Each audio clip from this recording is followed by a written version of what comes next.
Merci d'être venus aussi nombreux ce soir. Je suis ravi de vous retrouver donc pour une nouvelle séance de Culture G consacrée à la représentation du pouvoir au théâtre. Alors j'aimerais d'abord citer l'historien Christophe Rochasson qui nous dit la chose suivante à propos de cette relation entre le théâtre et le pouvoir. C'était sur l'antenne de France Culture en 2013. Au fond, théâtre et politique, c'est presque un sujet de dissertation. Le théâtre et la politique ont toujours entretenu des liens intimes, pour le pire et pour le meilleur. Depuis Sophocle jusqu'à Brecht, en passant par Molière et Shakespeare, toute cette histoire du théâtre est commandée par cette relation. Alors pour éclairer brièvement ce soir ce lien intime, mystérieux, fécond entre le théâtre et le pouvoir, j'ai demandé à 3 invités de venir exposer leur vision de cette relation. Bonsoir Thomas Joly. Bonsoir. 36 ans demain. Est-ce que je peux vous souhaiter un bon anniversaire avec un peu d'avance? Merci. Merci voilà. Beaucoup. Vous êtes comédien, metteur en scène, célébré par la critique et acclamé par le public, directeur artistique de la compagnie La Piccola Familia. Vous devez une grande partie de votre renommée à votre mise en scène d'Henri VI. Vous avez reçu d'ailleurs le Molière 2015 du meilleur metteur en scène d'un spectacle de théâtre public. Et on vous connaît évidemment pour votre Richard III. Vous nous raconterez ce soir la genèse de cette pièce politique et vous nous délivrerez votre regard sur la mise en scène du pouvoir dans le théâtre shakespearien. Bonjour Yann Brelowski, bienvenue ce soir. Vous êtes maître de conférence à l'université Paris-Nanterre, grand spécialiste de Shakespeare. Nous évoquerons ensemble le rôle du politique dans l'œuvre de Shakespeare, les relations que Shakespeare entretenait avec le pouvoir et bien évidemment sa représentation du pouvoir d'un point de vue scénique et dramaturgique. Bonsoir Jacques Nerson. Bonsoir. Redoutable critique à l'Obs et au Masque et la Plume sur France Inter. Vous évoquerez l'actualité du théâtre politique en France au XXe et au XXIe siècle. Vaste tâche. Vous aurez quelques minutes pour nous éclairer. On se demandera d'ailleurs si on peut encore parler d'un théâtre politique français en 2018. Quelle est sa fonction aujourd'hui ? Quelles en sont les figures de proue? Et puis vous évoquerez le théâtre de Brecht. A-t-il vieilli ou a-t-il encore des choses à nous raconter? Et puis tout au long de cette soirée, des étudiants évoqueront successivement une œuvre de Brecht, une pièce de Corneille et plusieurs spectacles de Wajdi Mouawad. Alors depuis les Grecs, le théâtre et la politique entretiennent des liens intimes. C'est un couple indissociable, indissoluble, Yann Brelowski? Je dirais oui. Merci.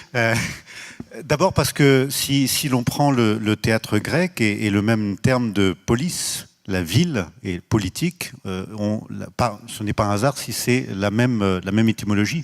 C'est que effectivement le théâtre a un rôle à jouer pour le bien-être et la réflexion de la ville, de la société, etc.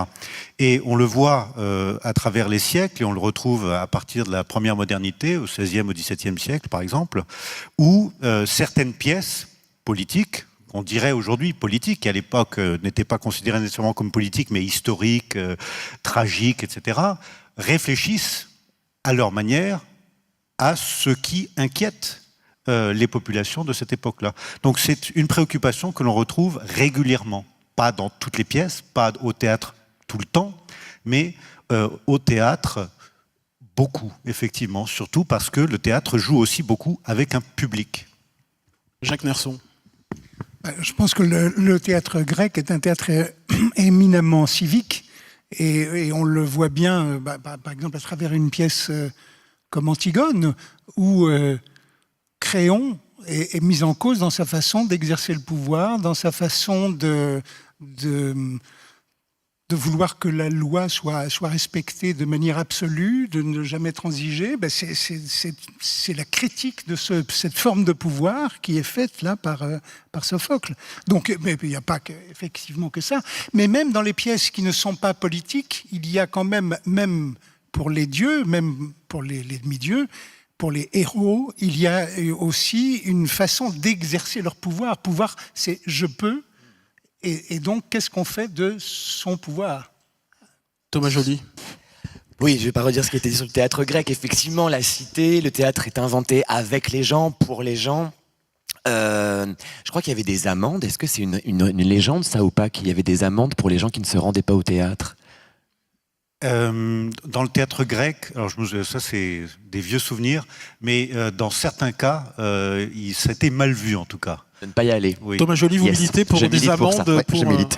Complètement. Non, mais par exemple, les théâtres à Athènes comptaient 17 000 personnes. Enfin, on est vraiment dans un ensemble, dans l'entièreté de la cité qui se réunit.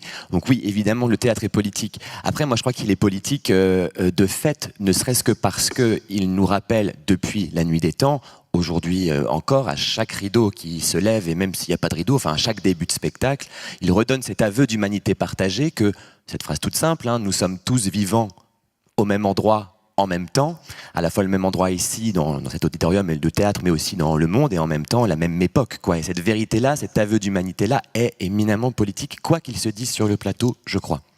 Est-ce que le théâtre politique, c'est la même chose que le théâtre qui met en scène le pouvoir, Jacques Nerson?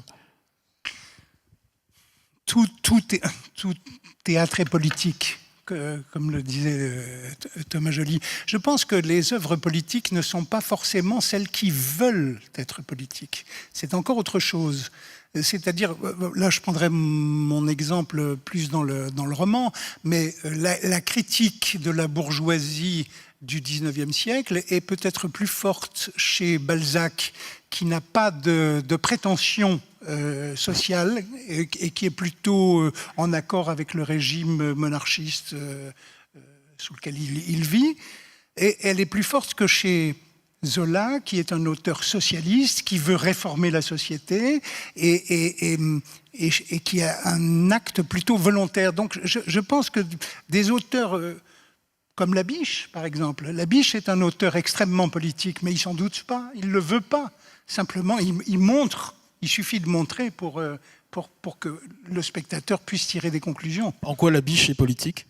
Parce qu'il montre justement une petite bourgeoisie assez comique, et il en montre les ridicules et la cruauté aussi.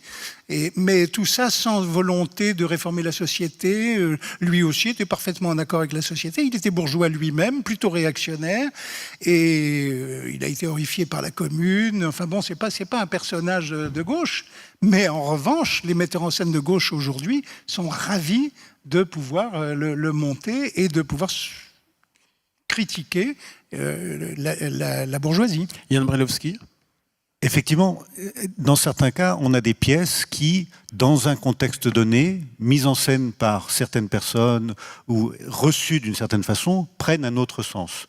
Si on prend des classiques, moi je me réfère aux pièces que je connais, donc mettons La Mégère apprivoisée, qui, à l'époque de Shakespeare, était une comédie, qui aujourd'hui est très difficile pour beaucoup de metteurs en scène qui voient une pièce misogyne, de la même façon que l'on a des pièces comme Le Juif de Malte de Christopher Marlowe ou d'autres pièces qui peuvent apparaître comme antisémites, racistes et ainsi de suite.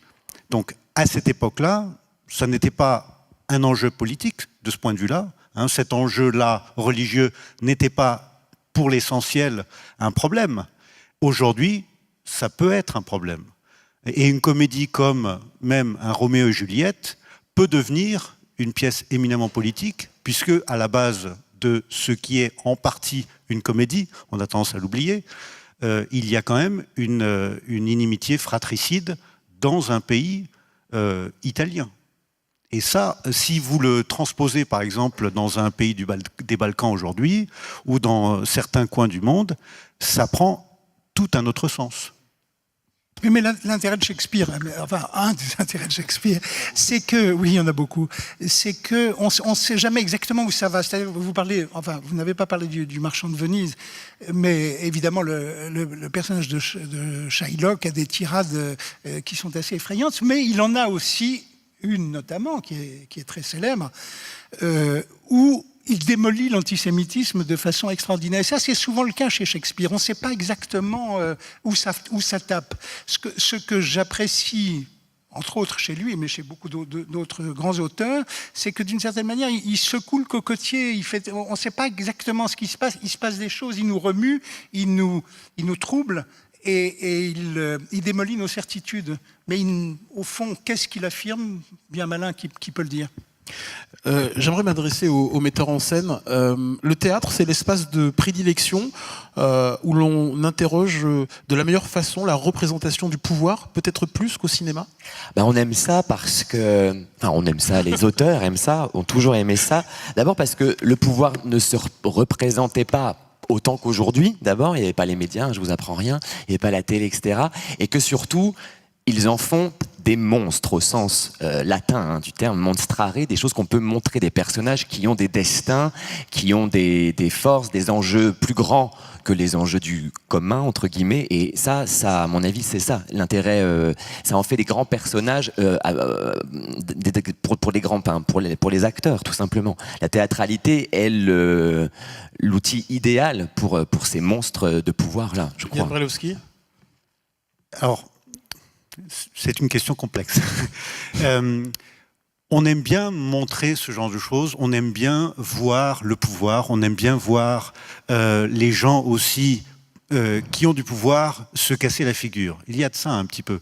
Parce que une pièce de théâtre où on ne fait que glorifier le pouvoir, finalement, ça n'a plus beaucoup d'intérêt. Ça a un intérêt, si c'est pour glorifier, mettons, le monarque en place à cette période précise. Et c'est par exemple le cas d'une pièce comme Henri VIII, qui est en partie de Shakespeare, qui s'est fait après la mort d'Élisabeth, donc une fille d'Henri VIII, et qui a du sens à cette époque-là. Qui aujourd'hui, c'est une pièce que vous n'allez jamais voir. Elle est absolument sans intérêt dramatique, pratiquement. Il y a quelques belles répliques dans 2 scènes, mais ça n'a pas d'autre intérêt. Mais à l'époque, ça avait un intérêt parce que c'était des processions, parce qu'on pouvait voir le pouvoir, et on allait voir ça. Mais toutes les autres pièces que l'on connaît, où l'on voit le pouvoir qui est mis en scène, c'est un pouvoir qui est tiraillé, qui est problématique. Et c'est ça, nous, dans la salle, qu'on a envie de voir. Non seulement pour apprendre, mais aussi pour les voir souffrir. Je crois qu'il y a un plaisir un peu sadique de ce point de vue-là, qui retourne un petit peu aux racines grecques, à l'idée de catharsis, etc., que l'on connaît des théories aristotéliciennes. Anouilh disait, la tragédie, c'est une reine qui a des malheurs. Effectivement, ça va dans votre sens. Mais il y a quelque chose que moi je voudrais dire, c'est que l'artiste, l'auteur, mais pas seulement l'auteur, le metteur en scène aussi, c'est un homme de pouvoir aussi. Parce que créer, c'est un acte de pouvoir. Ne serait-ce que, je crois que c'est Valérie qui disait que pour que le poète parle, il faut que la cité se taise et qu'elle consente donc à ce que l'artiste prenne le pouvoir pour elle. Bon, c'est un acte qui comporte une part de césarisme. Et les artistes sont souvent les rivaux des hommes de pouvoir, des hommes politiques. Balzac, toujours lui, on le sait, a construit en grande partie la comédie humaine pour rivaliser avec Bonaparte, avec Napoléon, parce qu'au fond, il était beaucoup plus bonapartiste et un bonapartiste caché. Et je crois qu'il y a ça chez de nombreux artistes. Aujourd'hui, un artiste qui a du succès est un homme extrêmement important. Et puis, bon, je ne pense pas que vous dirigiez encore un théâtre, une institution. Bientôt. Les directeurs, aujourd'hui, les directeurs de centres dramatiques, de théâtres nationaux, sont des gens extrêmement puissants. Ce sont des potentats. Et en province, on voit notamment, mais d'abord, ils ont énormément de personnes sous leurs ordres, ce sont des patrons. Alors, ça me fait un peu rigoler quand je les vois exprimer un grand mépris à l'égard du pouvoir, parce que même, encore une fois, ce sont des gens de pouvoir. Ils répètent, vous savez, la fameuse phrase, Lord Acton, je crois, le pouvoir corrompt, le pouvoir absolu corrompt absolument, mais ils devraient s'interroger quelquefois. Thomas Joly. Le pouvoir qu'on a. C'est vrai que dans le processus de création, alors moi effectivement je ne dirige pas d'institution, je suis moins en contact avec les politiques pour le coup, même si effectivement je crois que mon geste est politique. Pourquoi il l'est ? Le pouvoir, me semble-t-il, que nous détenons à la mise en scène, mais aussi les acteurs, c'est que nous remettons en circulation la pensée. Et moi je crois que ça, c'est dangereux. Parce que ça dépend ce qu'on peut, enfin ça nous donne du pouvoir, ça dépend ce qu'on remet en circulation. J'ai la sensation, et je pense que le théâtre est politique pour ça, qu'à partir du moment où on présente sur la scène, et c'est grâce au poète avant tout, une pièce, alors dans le public, la pensée circule et chacun se remet à s'interroger sur son propre et à alimenter son propre discernement. Ce qui est une chose qui est une force incroyable, la question du discernement. Du coup, là peut-être on a un pouvoir artistique et politique par l'acte de création. Après, le reste des pouvoirs, oui, bien sûr qu'un théâtre est un lieu de représentation d'une ville. C'est là où, là je sors de l'Opéra de Rouen, par exemple, où nous jouions Fantasio, la dernière hier soir. Oui, le maire, les élus à la culture viennent, ont leur loge, se montrent au cocktail de à l'entrée. Et oui, c'est un lieu de représentation, pour que le pouvoir se représente lui-même aussi. Je parle du bâtiment, hein, pas que des œuvres. Bien sûr, mais ça, moi, c'est pas une chose qui c'est pas à cet endroit-là que ça m'intéresse, en tout cas, personnellement. Yann Brelowski. Oui, alors, c'est intéressant parce que effectivement, les artistes ont une position difficile, toujours, à la fois proche du pouvoir, parce que le pouvoir aime aussi se mettre en scène et se donner des bacchanales pour ses acolytes, ses ambassadeurs, etc. Et en même temps, refuse une partie de ce qui est représenté sur scène. C'est-à-dire que à l'époque de Shakespeare, mais encore aujourd'hui, on a des compagnies, des troupes, qui ont besoin de temps en temps de jouer devant les autorités pour se faire un peu d'argent, parce qu'il faut bien vivre, c'est un métier. Donc malgré ça, il y a un intérêt. Donc il faut de temps en temps pouvoir, c'était le cas de Shakespeare, mais de tous ses contemporains, de proposer des pièces susceptibles d'être retenues pour les grandes fêtes royales, qui étaient ensuite représentées devant le roi ou la reine et les ministres et les ambassadeurs pendant les fêtes ou pendant un mariage ou un baptême, etc. Et en même temps, c'était des gens qui, sans ce soutien tacite des autorités, pouvaient disparaître du jour au lendemain. Parce que le théâtre de Shakespeare, le théâtre londonien des années 1580 à 1620 environ, 1630, n'a pu exister et perdurer que en partie grâce à la protection royale. Parce que les autorités de Londres, qui étaient puritaines, n'en voulaient pas. La seule chose qu'ils voulaient, c'était fermer ces lieux de débauche. Des lieux iconodoules où les gens allaient adorer des images. En plus, il n'y avait que des hommes sur scène avec des hommes qui jouaient des femmes. C'était des histoires abominables avec des viols. Donc vous imaginez, pour un puritain, il y avait tout à détester. Et c'est ce qu'ils ont réussi à faire quand le roi n'a plus pu imposer ses décisions, c'est-à-dire pendant la guerre civile. Et les théâtres ont dû fermer. En 1642, ils sont fermés. Ils ont fermé pendant 20 ans. Imaginez, en France, si on fermait les théâtres pendant 20 ans. Jacques Nerson, imaginez, 2 secondes, fermez les yeux. Mais il y a eu des interdictions en France du théâtre. Hein. Il y a eu l'interdiction par l'Église bien avant. Et je crois que d'ailleurs c'est une interdiction qui se paye encore aujourd'hui d'une certaine manière, puisque le théâtre français est spécialement divisé entre théâtre de cour et théâtre populaire. Et je crois que ça vient de cette interdiction, alors qu'en Angleterre, a subsisté un théâtre intermédiaire qui, comme celui de Shakespeare, rassemblait toutes les couches de la société. Enfin, toutes les couches, en tout cas, un éventail beaucoup plus large. Et aujourd'hui encore, ça subsiste en Angleterre. Donc, oui, bien sûr, le poète joue sans arrêt, évidemment, au chat et à la souris, enfin, ou c'est plutôt d'ailleurs l'homme politique, enfin, ou le dirigeant, l'homme de pouvoir qui joue au chat et à la souris avec l'homme de pouvoir. Molière, on sait bien, a eu des relations riches mais compliquées avec le roi, mais n'oublions pas, encore une fois, le pouvoir du poète. Il est très important. Aujourd'hui, ils ont un pouvoir narratif. C'est eux qui vont décider, d'une certaine manière, de la postérité. Nous voyons aujourd'hui, sans même parler des hommes, mais nous voyons le siècle de Louis XIV beaucoup par les yeux de Molière. Nous voyons l'époque du XVIIIe siècle par les yeux de Marivaux et par les yeux de Beaumarchais. C'est extrêmement important. Ils sont très puissants. Comme dans le cas de Richard III, on voit Richard III par les yeux de Shakespeare. Le pauvre Richard III. Alors que le pauvre calomnié. Richard III n'avait pas tout à fait C'est un cas la un peu même- particulier parce qu'on voit à travers les yeux de Shakespeare, qui lui-même le voit à travers les yeux des chroniqueurs à Léo Lynchhead, qui sont les premiers chroniqueurs historiques, les premiers chroniqueurs de l'histoire d'Angleterre, qui sont commandés, je crois, par les Tudors pour asseoir leur pouvoir. Donc en fait, Shakespeare utilise un matériau de propagande. Et je pense d'ailleurs, une question que j'avais à vous poser là-dessus, est-ce que c'est un matériau est-ce qu'il est militant là-dessus, ou est-ce que simplement le premier matériel qui lui tombe sous la main et qu'il le prend parce que dans l'idée de raconter l'histoire du pays dans lequel il est au public dans lequel il est, pas le public dans lequel il est, au public devant lui plutôt.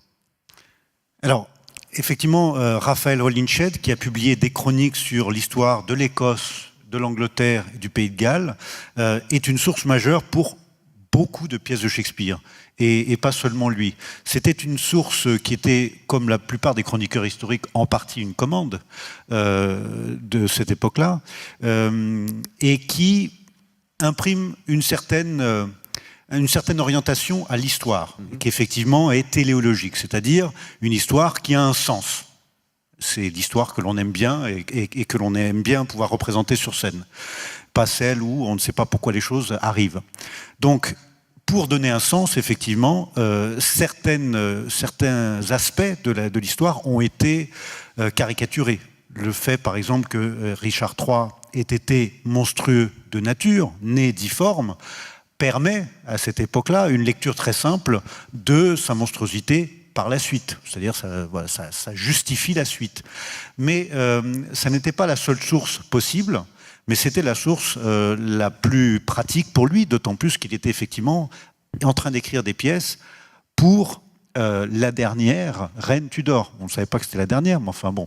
Mais il y avait effectivement d'autres sources, et les historiens d'aujourd'hui, qui travaillent sur la période de Richard III, donc bien avant Shakespeare, s'aperçoivent évidemment que c'était beaucoup plus compliqué que ça, parce que quand on voit le Richard III de Shakespeare, qui est fabuleux, on a l'impression que le règne dure très peu de temps, alors qu'en fait il a régné quand même un certain temps. Mais c'est la même chose avec Richard II. Qui est la première pièce de l'édifice de toute cette série de pièces historiquement, qui a l'air, on le trouve, on le reprend in medias res, et puis on a l'impression que très très vite les choses se cassent la figure. Richard II en fait a vécu longtemps avant d'être renversé par son cousin. Jacques Nerson, qu'est-ce qui distingue une grande pièce qui met en scène le pouvoir d'une pièce qui délivre des messages politiques ? Une pièce qui délivre des messages politiques, c'est une œuvre de propagande. Et c'est nécessairement simpliste. Je crois qu'une grande pièce ne l'est pas. Ce qu'il y a justement d'intéressant chez Shakespeare, c'est que même quand il veut faire de la propagande, il n'y arrive pas. Il est trop génial pour ça d'une certaine manière, et il ne peut pas s'empêcher de se contredire. Cette contradiction est évidemment passionnante. On l'a parlé de Shylock, mais on pourrait parler d'une pièce... On pourrait parler de pratiquement toutes les pièces de Shakespeare. Les personnages sont très complexes. Et nous-mêmes, on est traversés de pulsions différentes pendant la représentation. Tantôt on a le personnage en sympathie, tantôt on ne l'a pas. La pièce de propagande est une pièce plate. Ce sont les mauvaises pièces de Brecht, par exemple. Mais mauvaises parce qu'il en a écrit d'autres bien plus intéressantes, parce que Brecht aussi, heureusement, pour lui, a un génie plus grand qu'il ne veut lui-même, et parfois il rend ses personnages plus complexes. C'est le cas, par exemple, de Maître Puntilla et son Valémati. Là, il ne s'agit que du pouvoir financier et du pouvoir qu'un homme a sur son valet, sur son chauffeur. Mais on voit le Maître Puntilla tantôt sympathique quand il a bu, quand il est sous l'emprise de l'alcool, tantôt odieux. Et on est comme le Valémati, on est tantôt en sympathie avec lui, on le trouve drôle, on le trouve attachant, et tantôt on le déteste. Cette pièce n'est pas une simple pièce de propagande, évidemment. Thomas Joly, vous êtes parfois tenté de délivrer des messages politiques Non. quand vous montez Richard III Non. ou... Enfin, oui et non. C'est-à-dire que je pense que la différence par rapport à votre question, entre une pièce qui délivre des messages politiques et une pièce politique, la pièce politique nous fait penser La pièce qui délivre un message nous dit quoi penser. Et quand on nous dit quoi penser, on ne pense pas. On dit pense ça, ok. Alors que moi, ce que je crois important et la vraie valeur du théâtre politique, c'est, quand un théâtre est politique, c'est qu'il nous fait penser à ce qu'on veut et comme on veut, dans le discernement, encore une fois, le discernement de chacun. Donc, quand je m'attelle à Henri VI ou à Richard III, ce qui est passionnant, c'est que j'y viens parce que je me dis, c'est étonnant, ce monde, sur 50 années de règne, d'un royaume plutôt construit, qui tout à coup est en train de s'écrouler, et où on voit comment une crise, pour le coup une guerre, la guerre de 100 ans, puis la guerre des Deux Roses, etc., va envenimer toutes les couches de la société jusqu'à amener sur son trône ce monstre qui est Richard III. Et je trouvais ça intéressant par rapport à l'époque qu'on traversait, la crise, nous-mêmes ici sur ce continent, et je trouvais que c'était pour le coup éclairant, que Shakespeare nous éclairait. Et comme la pièce, on l'a montée entre 2009 et 2014, en 5 ans, l'actualité qui bougeait tous les jours, eh bien, chaque jour, en fait, remettait un éclairage nouveau dans la pièce. Par exemple, à l'époque de la guerre pour la présidence de ce qui s'appelait l'UMP, entre Copé et Fillon, je crois, eh bien, c'était Somerset et York dans la première partie. Dans Ici, c'était hallucinant. L'histoire de DSK, c'était exactement le même principe que ce qui arrivait au duc de Gloucester dans la deuxième partie d'Henri VI. La mort de Rémi Fraisse, c'était tout à fait surprenant de voir que dans les échos de l'acte 4 de la deuxième partie de Jack Cade, cette révolution populaire, tout à coup, là, il y avait le jour où, à un moment de cette actualité dans le monde réel, dans la salle, ça ne réagissait pas du tout de la même façon. D'habitude, ça riait. Là, ça ne riait plus du tout. Donc, Shakespeare, en fait, a ce grand génie d'être complètement poreux, à mon avis, à tous les pays et à toutes les époques. Et en partie, ce qui nous sauve, c'est qu'on ne sait pas grand-chose de ce qu'il voulait dire, si jamais il avait quelque chose à dire. Alors que dans la plupart des grandes pièces françaises, on a droit à des préfaces, des auteurs eux-mêmes qui essayent de s'expliquer, de se justifier. Ça, c'est une tradition française, c'est pour ça qu'on aime bien les 3 parties. Il faut se justifier. Alors que les auteurs anglais nous laissent. Ils ont peut-être parfois des idées, des messages, on ne sait pas. Il y a certains auteurs comme Ben Jonson qui ont voulu expliquer ce qu'ils voulaient faire. Et en général, quand on veut s'expliquer, c'est que c'est raté. Et effectivement, beaucoup de pièces de Ben Jonson n'ont jamais eu le même succès que celles de Shakespeare. Mais il y en a certaines qui sont très bonnes, malgré tout. Mais le fait qu'il y ait ce besoin de s'expliquer, cette volonté pédagogique, fait que, effectivement, on a moins de possibilités de laisser libre cours à l'imagination, à l'interprétation, au jeu, avec le public également. Et ça restreint donc la portée d'une pièce. Jacques Nerson, vous qui êtes un critique, un spectateur professionnel, est-ce que nous sommes les contemporains d'un théâtre fécond du point de vue de la représentation du pouvoir, qu'il s'agisse des pièces du répertoire ou de créations contemporaines ? Je crois qu'on n'a jamais cessé de parler du pouvoir depuis que le théâtre existe, et je pense qu'on continue à en parler. Il me semble qu'on en parle de manière plus subtile que dans les années qui ont juste précédé et suivi 1968, qui correspond à ma jeunesse, où j'ai vu beaucoup de théâtre didactique, beaucoup de théâtre militant et beaucoup d'auteurs et de metteurs en scène qui prenaient les tréteaux du théâtre pour une estrade politique. C'est du mauvais théâtre, le théâtre militant, par essence ? Écoutez, la plupart du temps, oui. Je suis sûr qu'il y a des exceptions, mais la plupart du temps, je crois que le militantisme n'est pas un acte intéressant. Comme vous l'avez dit, ça nous montre quoi penser, et donc ça nous empêche de penser. C'est le contraire. Je dois vous dire que j'ai moi-même participé à des expériences racontez-nous. De ce genre. J'ai participé, par exemple, au Festival d'Avignon, j'étais très très jeune, à une pièce qui s'appelait La tête rétrécie de Pancho Villa, une pièce de Luis Valdés, auteur mexicain qui avait été découvert au Festival de Nancy. Et je dois dire que notre représentation, enfin, la représentation que nous avons donnée, on était un petit groupe de comédiens, nous étions appelés l'ensemble théâtral de Lyon. C'était les ensembles à l'époque. Aujourd'hui, ça serait les espaces plutôt. Et c'était parfaitement ridicule. Nous étions grotesques. Nous avons proféré des slogans, on faisait des parades didactiques dans les rues d'Avignon pour pousser les gens à venir. Je ne sais pas si c'était très incitatif. Et alors, je me souviens qu'on faisait la machine humaine. On représentait une sorte de robot, et alors on devait crier je suis un ouvrier quand je me déplace, je suis un ouvrier quand je dors, je suis un ouvrier quand je mange. C'était parfaitement ridicule. J'imagine bien l'ancien journaliste du Figaro que vous étiez.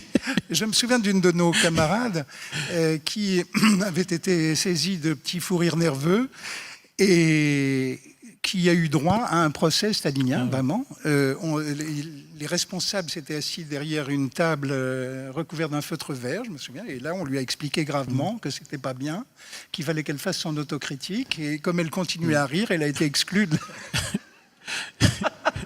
la troupe. Tiens, Thomas Joly, vous le verriez dans quel rôle, Jacques Nerson? Dans Richard III, vous le distribueriez dans quel rôle? C'est une vraie question. Oui, c'est une vraie question. Bah oui, non, mais... C'est un critique et faut que je fasse gaffe.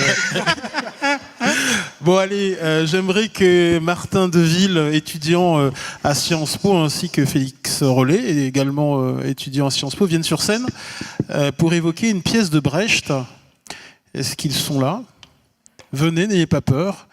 Donc, Martin Deville et Félix Rollet. Bonjour à vous. Bonsoir. Bonsoir. Bonsoir. Alors, qui commence?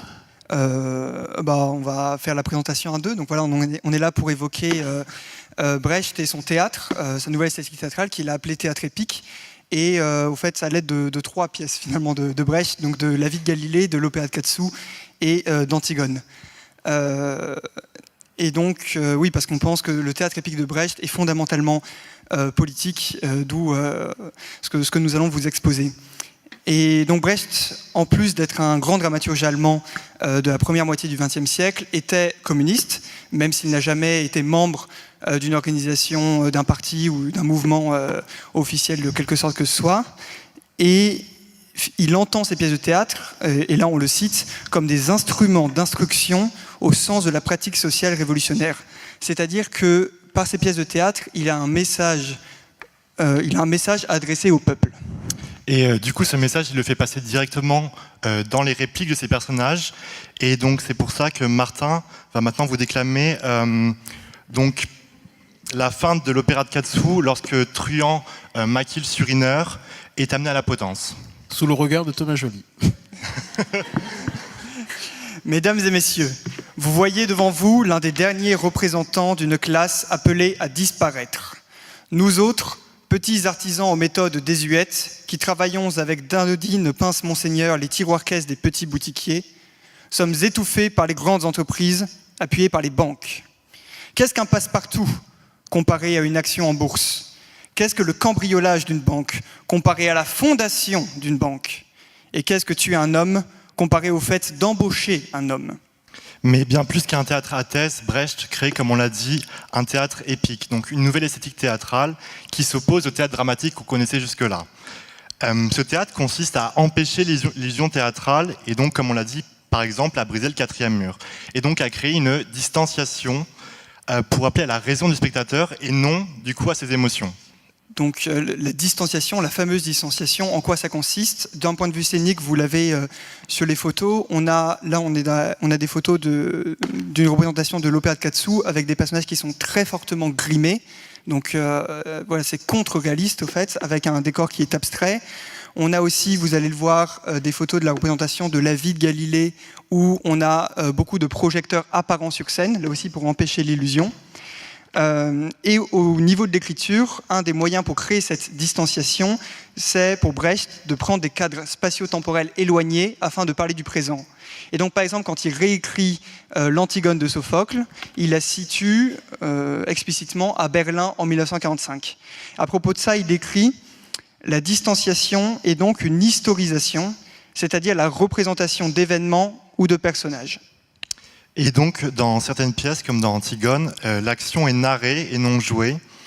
Et par exemple, dans le prologue, donc on a un dialogue entre les deux sœurs. et celui-ci est entrecoupé de narration qui est déclamée en vers à l'adresse du public, et donc on va vous le jouer maintenant, du moins essayer.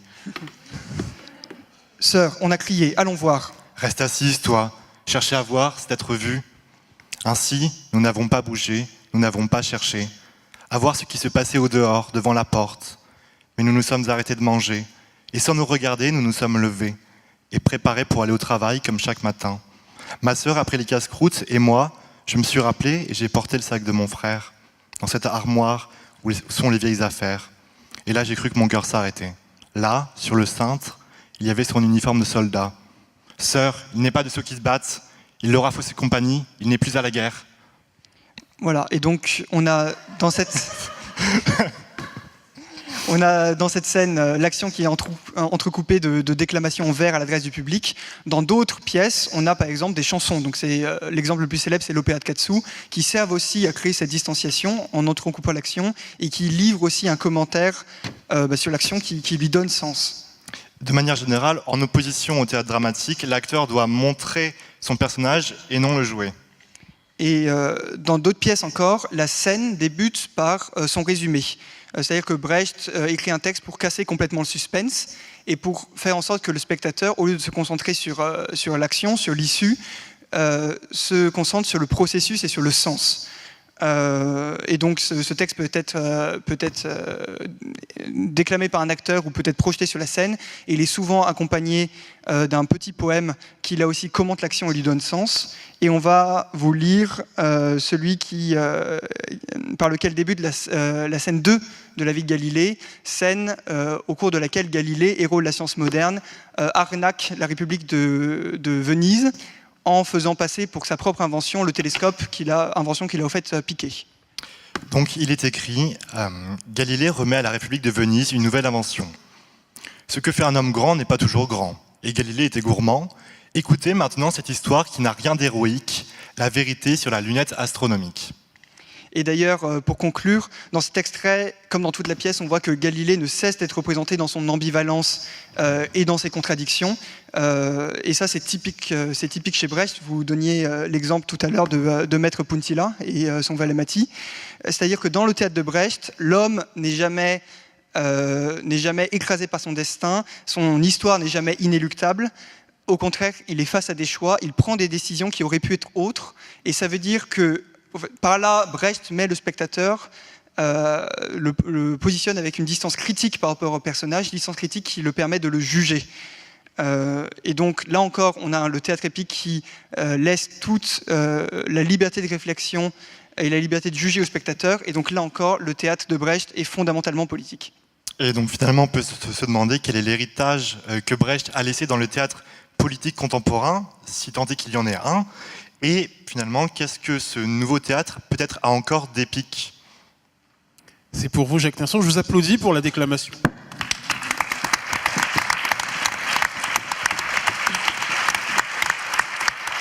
Jacques Nerson, sur la question que vous pose Martin, c'est ça ?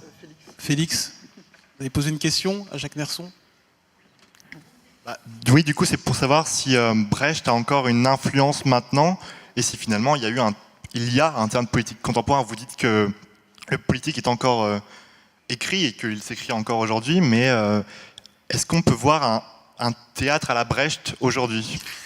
À la Brecht, je ne sais pas. Bon, Brecht est un génie, un très grand poète.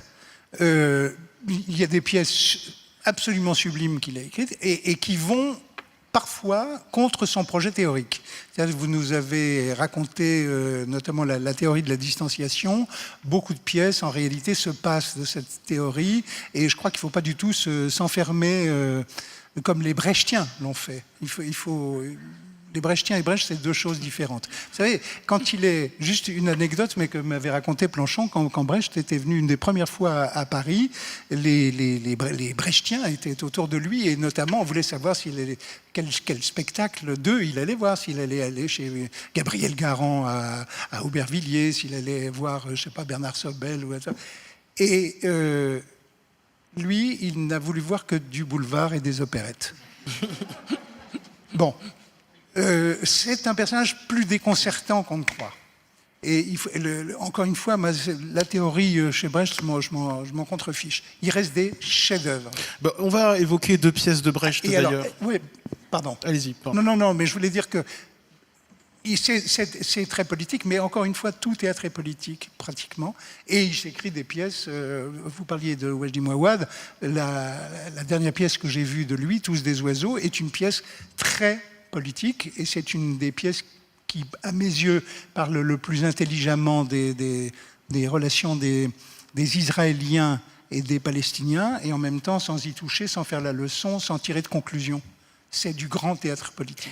Est-ce qu'on peut quand même dire que Brecht, mais peut-être que je me trompe, c'est pour ça que je voudrais votre lumière, est-ce qu'on peut quand même dire que Brecht, dans son geste d'écriture et aussi de mise en scène, qui va de pair, comprend le public avec lui, ce qui n'est pas si courant et qui peut-être est nouveau? Vous ne croyez pas que Shakespeare le faisait, hein. Bien voilà. sûr, non mais oui. Mais je veux dire, c'est quand même rare d'avoir dans les auteurs et les autrices le fait de prendre le public à l'intérieur même de son geste. Parce qu'il a voulu renouer avec le théâtre élisabétain.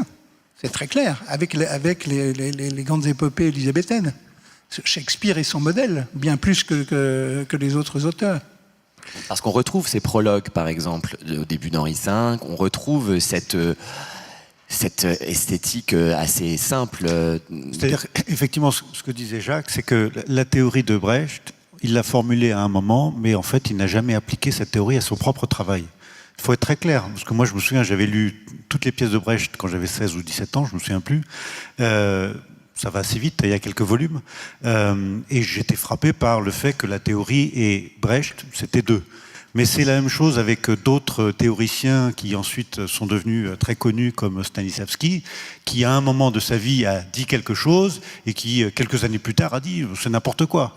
Mais la plupart des gens qui vous parlent de la méthode aux États-Unis sont restés avec ce qu'il avait dit à un moment donné. Donc il ne faut pas, je pense, mais c'est un problème peut-être que l'on voit de l'extérieur, de gens qui veulent montrer quelque chose, qui veulent avoir une méthode, qui veulent trouver un sens, de s'accrocher à une théorie qui effectivement, d'une certaine façon, n'a rien de neuf, mais qui peut effectivement donner un air de nouveauté.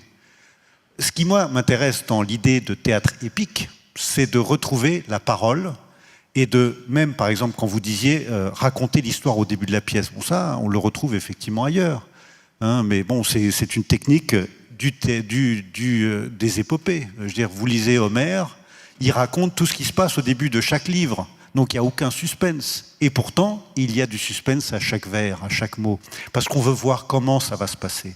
Et c'est la même chose avec les films et les séries. Aujourd'hui, quand on va au cinéma, on vous raconte tout dans les bandes annonces. Vous savez ce qui va se passer. Pourtant, on va encore au cinéma.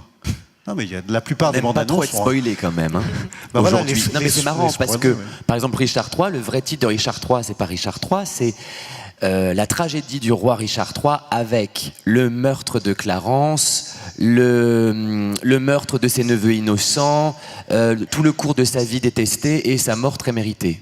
Juste comme ça. C'est très très long. Bon titre. C'est un très très long titre que d'ailleurs dans la mise en scène on avait mis justement au moment où ça se passait parce que le titre est programmatique. Donc aujourd'hui nous on est plutôt, c'est marrant d'ailleurs sur la question de la narration, on n'a pas envie de savoir.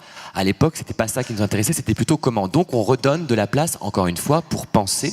Puisque l'histoire, c'est réglé, on n'a pas à s'attacher à cette compréhension-là, donc on redonne de la place aux politiques. Alors, le temps file. Jacques Nerson, vous avez le choix, parce que vous aviez choisi 2 pièces de Brecht ce soir. Vous avez le choix entre Arthur Oui ou La vie de Galilée. La vie de Galilée, on regarde un extrait et on en parle après. Je ne laisserai pas briser les tables de l'arithmétique, non. Il s'agit des tables de l'arithmétique et non de l'esprit de révolte et de doute, c'est ce que disent ces gens. Mais il ne s'agit pas des tables de l'arithmétique.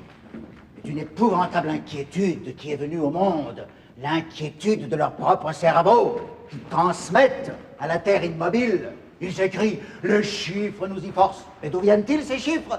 Tout le monde sait qu'ils viennent du doute. Ces gens doutent de tout. Devons-nous fonder la société humaine sur le doute et non plus sur la foi? Mise en scène d'Antoine Vitesse à la Comédie Française.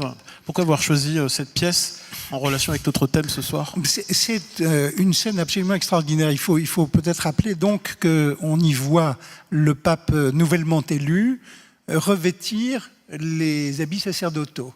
Et au moment où petit à petit, on lui met les capes, les chasubles, etc., petit à petit, il prend le pouvoir en main et il change complètement. C'est-à-dire qu'il est au départ, c'est un ami de Galilée, il est très savant lui-même, il est tout à fait convaincu de la justesse de sa théorie. Et en devenant pape, en changeant d'allure, il change de pensée et il devient à ses yeux tout à fait nécessaire que Galilée abjure et renonce à sa théorie. Et ça, c'est une scène incroyablement théâtrale. Alors, je n'ai pas vu, j'étais trop jeune, la mise en scène de Brecht, puisque le spectacle est venu à Paris dans les années 50, mais Roger Planchon m'en avait parlé, et il avait été ébloui. Il disait que Brecht était probablement un encore plus grand metteur en scène qu'auteur. Et cette scène-là l'avait bouleversé à jamais. Alors, bon, je ne l'ai pas vue, mais la mise en scène de... Bon, la captation qu'on a là est très mauvaise, le son est épouvantable, on ne comprend pas la moitié de ce que disent les comédiens. Enfin bon, ça c'est le théâtre filmé, c'est rarement très bon. Mais ça nous donne quand même, ça rappelle que cette scène était magnifique quand Marcel Bozonnet incarnait le pape. Merci beaucoup Martin Deville et Félix Rollet. Merci. Alors, Yann Brailovsky, s'il est un auteur dramatique qui interroge le pouvoir de façon éblouissante, c'est évidemment Shakespeare. Pourquoi est-il celui qui a le mieux représenté le pouvoir ? Alors, je ne sais pas si c'est celui qui a le mieux représenté le pouvoir, mais en tout cas, représenté de façon mémorable. D'abord parce qu'il a écrit beaucoup de pièces, avec beaucoup de rois, et il a créé un corpus de pièces qui nous permet de voir non seulement des rois âgés, comme le roi Lear par exemple, mais également des rois trop jeunes. On pense justement à Henri VI. Des rois tyranniques, et des rois trop faibles, hein. Des rois jaloux et d'autres qui se moquaient de tout, qui n'avaient cure de rien. Donc on a vraiment beaucoup de cas de figure. Et non seulement on a des rois, on a aussi des reines. On a tendance à les oublier, mais qui sont également très très importantes.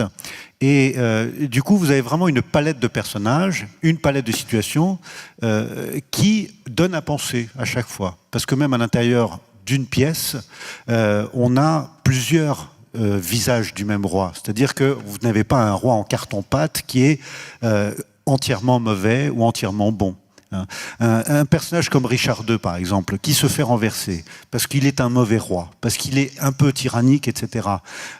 C'est pas un mauvais bougre, malgré tout. Et au début de la pièce, certes, il a l'air un petit peu tyrannique. Il décide de déshériter son cousin à la suite de la mort de son oncle.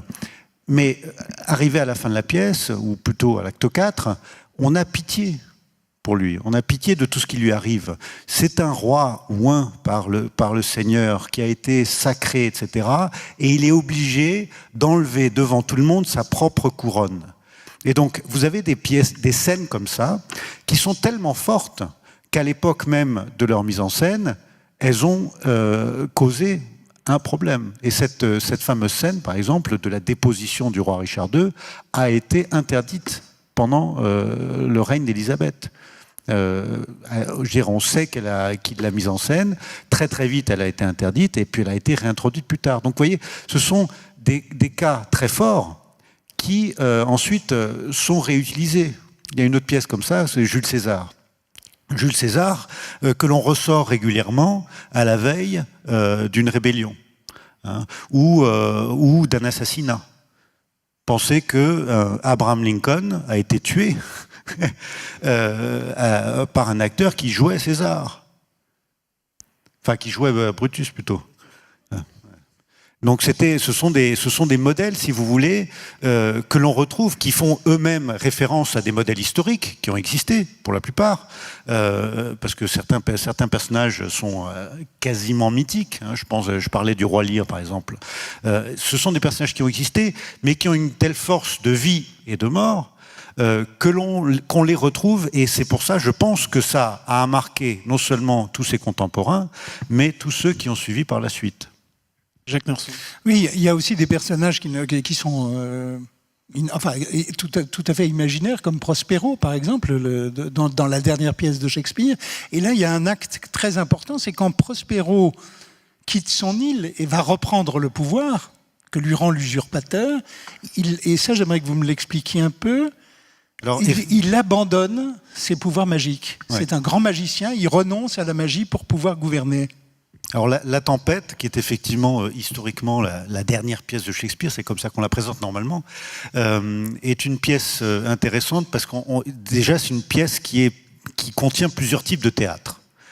C'est une pièce qui commence à prendre en compte ce qu'on appelait les masques de cour de cette époque-là, qui sont vraiment des happenings, des performances, hein, comme on dirait aujourd'hui, des choses que l'on ne voyait qu'une seule fois et qui se faisaient pour la cour, avec des effets spéciaux, etc., qui étaient permis dans des théâtres d'un nouveau type. Les théâtres qu'on connaît aujourd'hui, où on peut faire le noir. Parce que le théâtre de Shakespeare, pendant longtemps, c'était un théâtre public en plein jour. Donc là, c'est un théâtre différent, c'est un théâtre beaucoup plus coûteux, où on peut faire des effets magiques. Et ça participe de cette idée de Prospero, qui est un homme qui s'est fait avoir par son propre frère parce qu'il s'intéressait trop à la magie, il s'intéressait trop aux livres, et du coup, son frère, qui s'occupait des affaires courantes, a fini par se dire, bon, j'ai pas besoin de lui. Donc, il se retrouve pendant des années sur une île, il fait revenir son frère, il lui fait la leçon, hein, par magie interposée, et maintenant qu'il retrouve le pouvoir, finalement, cette magie, il n'en a plus besoin. Il balance tous ses bouquins parce que le pouvoir, c'est la magie. Alors un roi ne doit pas être trop savant ? Un roi trop savant, et ça, Machiavel vous le dira, ne fait pas peur.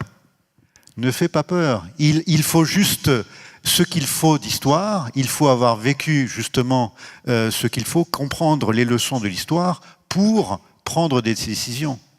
Un roi trop savant risque d'avoir des scrupules, de se poser des questions.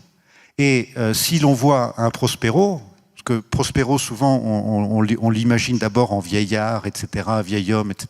Mais en réalité, c'est un beau salaud.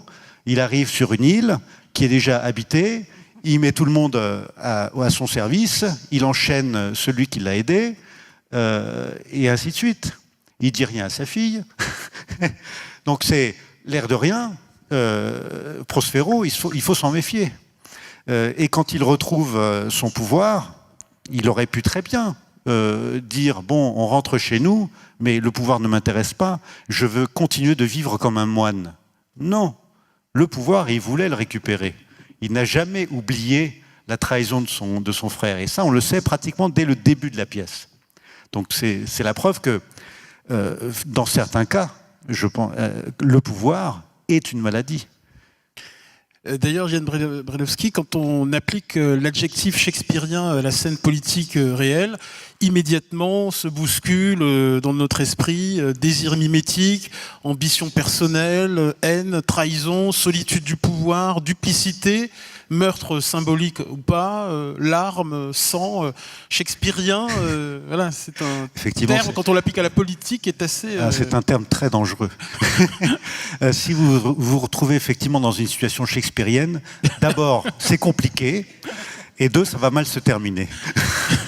Non, mais si on regarde par exemple la série House of Cards, qui s'inspire très clairement de Richard III de Shakespeare, bon... Alors effectivement, vous avez House of Cards, mais vous avez aussi d'autres séries du genre Game of Thrones, oui, qui a aussi énormément d'influence chez le créateur de Shakespeare, et on le retrouve. Et ce que j'aime bien, la chose que j'aime bien dans Game of Thrones, c'est le fait qu'il n'y a pas de pitié et qu'on ne va pas garder un personnage qui nous plaît jusqu'à la fin. Les bons personnages, on n'hésite pas à les tuer s'il le faut. Et ça, on le trouve dans Shakespeare. Et oui, il y a un grand nombre de tyrannicides dans Shakespeare. Absolument. Des morts. Richard III, Macbeth, Titus Andronicus. Titus Andronicus étant celle où il y a tellement de morts, les spécialistes ne savent pas exactement combien de cadavres il y a. J'allais dire Richard III, Thomas Joly. Allez, faites-moi-le, hein, allez-y. Non. Thomas Joly, j'aimerais qu'on revienne sur la genèse de votre Richard III. J'aimerais qu'on regarde un extrait de votre Richard III. D'accord. Eh bien, puisque les cieux ont ainsi façonné mon corps, que l'enfer fasse mon âme difforme pour y répondre, puisque cette terre ne m'offre d'autre joie que celle de commander, de réprimer, de dominer quiconque est mieux fait de sa personne que moi. Mon ciel à moi sera de rêver à la couronne, et tant que je vivrai, de tenir ce monde pour l'enfer, tant que la tête qui surmonte ce tronc contrefait ne sera pas ceinte d'une glorieuse couronne. J'applaudis. Thomas Joly, comment... Allez, voilà le titre en entier. Exactement. Comment est né votre Richard III? Il est puisé dans ce que Shakespeare nous a donné comme indication, c'est-à-dire qu'on a... Vous voulez comment on l'a construit, le personnage qu'on vient de voir? En fait, on a repris dans la bouche des autres personnages comment il le qualifiait, et on s'est rendu compte, comment il se qualifiait lui-même et les autres personnages, comment il qualifiait Richard, on s'est rendu compte que ça avait beaucoup à voir avec un vocabulaire autour de l'animal, du végétal et du minéral. Et donc, on a créé ce costume pour ça, en prenant aussi ce que nous donnait Shakespeare, c'est-à-dire qu'il faut qu'il soit bossu, qu'il ait une jambe plus courte que l'autre, que son bras est atrophié, en tout cas comme un arbuste flétri, et qu'il est né avec des dents, et que voilà. Après, on a souvent dit qu'il était beau, mais moi je pense que Richard est beau. En fait, Richard a du fric. Richard est un chef de guerre, Richard est un protecteur du royaume, Richard est craint, Richard n'est pas un clochard dans un coin du château, Richard prend 40 tailleurs chez lui pour se faire des fringues, c'est ce qu'il dit dans le texte. Et après, on a pris aussi son blason, le sanglier albinos à cornes dorées, sachez-le. Et donc voilà, son costume est fait comme ça. L'argument de la pièce, pour ceux qui n'ont Ah, pas pardon, qu'est-ce qui se passe dans Richard III? Excusez-moi. Eh bien, Richard III, c'est compliqué, aide-moi Yann, parce que c'est... Allez, Yann, faut comprendre que Richard III est la fin d'un grand cycle de pièces, et Richard est le dernier des fils de York, donc de la famille York, la Rose Blanche, qui accède au pouvoir à la fin d'Henri VI. La Rose Blanche, le roi Édouard est sur le trône. Mais Richard fomente depuis longtemps l'envie irrépressible de s'emparer du trône, et donc il va mettre en place tout un tas de stratégies pour réussir pour parvenir au trône, en profitant de la mort de son frère le roi, en commanditant le meurtre de son autre frère, ainsi que le meurtre de ses neveux. Et ainsi, il n'a plus de problème pour accéder au trône, et il va réussir, en manipulant les masses, à grimper dessus. C'est pour moi une pièce qui, au-delà de cette histoire d'une ascension, c'est vraiment le démontage, pour le coup, d'une stratégie de pouvoir. C'est-à-dire que Shakespeare nous éduque, c'est presque, en plus, il nous éduque et il nous met en pratique, puisque n'oublions pas que le théâtre de Shakespeare est un théâtre interactif. Il nous le met en pratique puisqu'il nous montre comment un garçon qui n'a pas une seule fois une idée de pouvoir, enfin du pouvoir. Il n'a aucune parole politique sur l'État, il n'a pas de pensée, pas de philosophie du pouvoir, alors que Richard II en a une, Henri VI en a une. Richard, jamais. La seule décision qu'il prendra un peu politique, c'est de lever une armée quand lui-même risque de se faire détrôner par le futur Henri VII. C'est la seule fois. Donc sans pensée politique, avec simplement l'envie d'accéder au pouvoir, en utilisant un climat délétère, en l'alimentant, en prospérant dedans et en manipulant les masses, eh ben, il va réussir à monter sur le trône. Et Shakespeare, pour le coup, nous en fait la démonstration assez éclatante. Voilà. Yann Brailovsky. Et on peut penser à beaucoup de politiciens dans le monde contemporain. Mais non. Mais en fait, c'est une tactique. Une tactique. Absolument. Et en plus, parce que tout à l'heure, on a oublié de rajouter quelque chose. Richard, le but, c'est difficile, mais le but quand même, c'est qu'à la fin, on ait pitié de lui quand il meurt. Et ça, c'est formidable, parce que Shakespeare ne fait jamais de procès, même au pire personnage qui soit, parce que c'est quand même l'un des pires, jamais de procès. Il nous dit à nous, public, démerdez-vous. Qu'est-ce que vous en pensez, vous? Tous les personnages les plus monstrueux, je pense par exemple à la reine Marguerite qui tue un enfant, quand à la fin d'Henri VI, son propre fils est tué sous ses yeux, elle dit « Mais jamais il faut tuer un enfant !» Tu viens de le faire, enfin. Et nous, ça nous met dans une problématique de la tragédie, c'est-à-dire que la tragédie Hegel, les deux parties opposées pris en eux-mêmes ont chacun la justice pour eux. Eh bien, Shakespeare ne cesse de nous laisser à cet endroit-là où c'est à nous de trancher ou pas, mais en tout cas, au moins on se met à penser. Voilà. Effectivement, à partir de la première scène de la pièce, Richard nous dit ce qu'il veut faire, comment il va s'y prendre et pourquoi. Et on comprend ces raisons. Elles sont aussi justifiées que d'autres. C'est être calife à la place du calife. Il n'y a pas de mal à ça en soi. C'est une ambition presque naturelle pour un noble, un aristocrate qui a du succès et qui peut voir peut-être aussi que son frère n'est peut-être pas le mieux armé pour essayer de mettre un terme à cette longue guerre. Il y a tout ça qui est possible. Et donc ça, on peut le comprendre. Après, effectivement, les moyens qui sont mis en œuvre pour arriver à ces fins sont détestables. Mais la fin justifie les moyens dans cette économie-là, d'une guerre civile qui a duré si longtemps, qui a fait tant de victimes.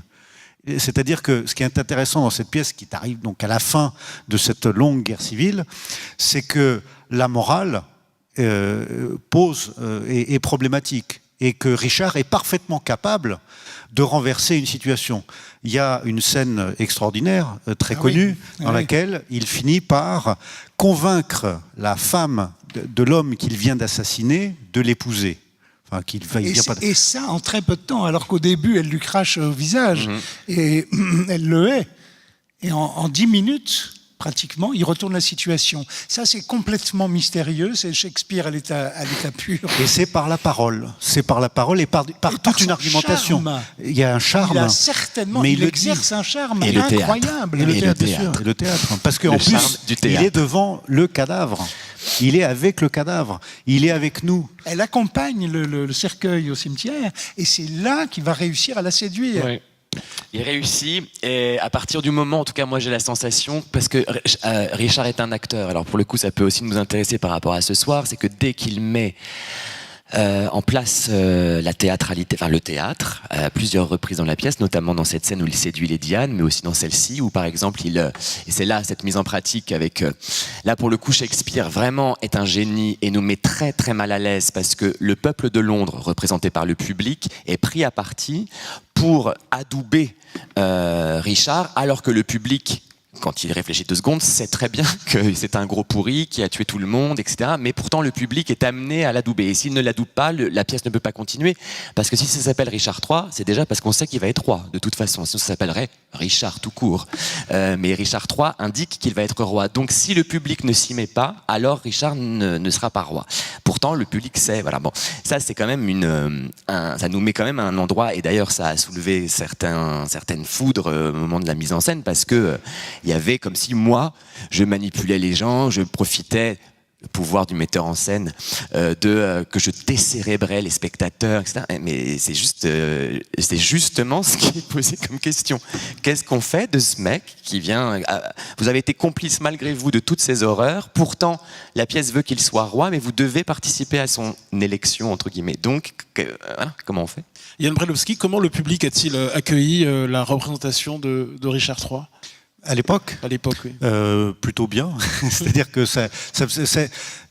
quand la pièce est parue, hein, donc c'est encore au début de la période shakespearienne et élisabéthaine.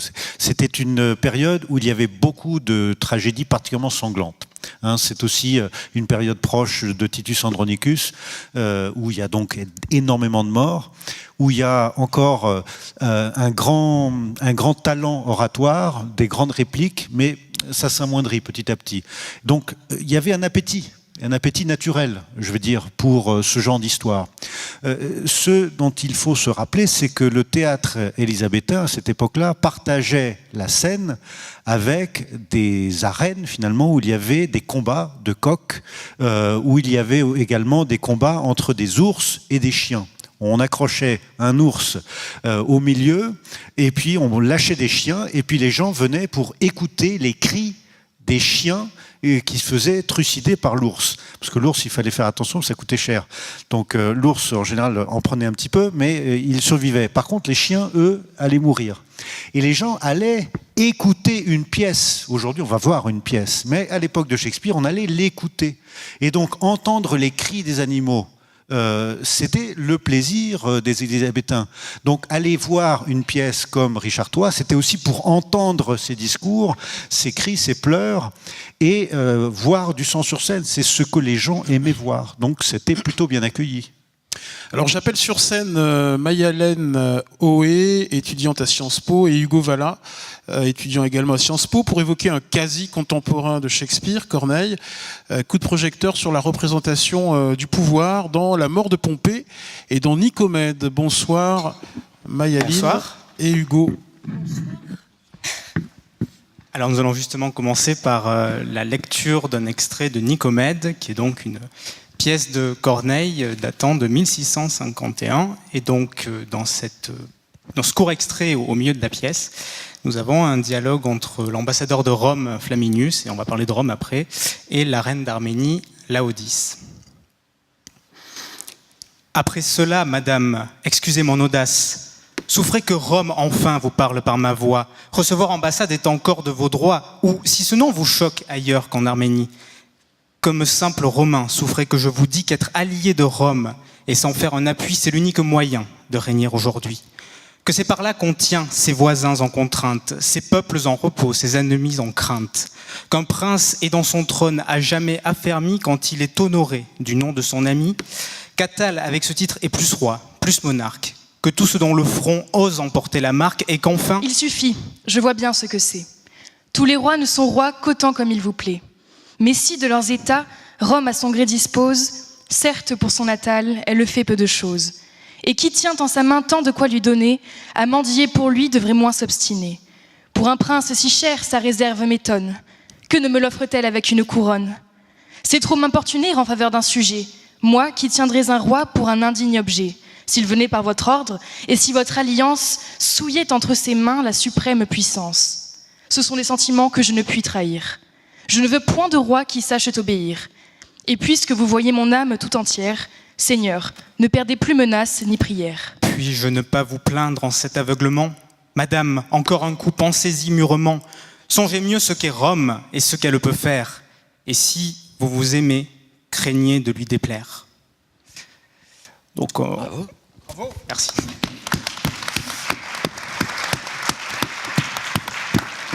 On a choisi l'extrait de cette pièce pour mettre au cœur de notre propos Rome, qui est quand même un sujet au centre du théâtre de Corneille. Et Rome, quelle que soit l'époque, que ce soit la royauté, la République ou l'Empire.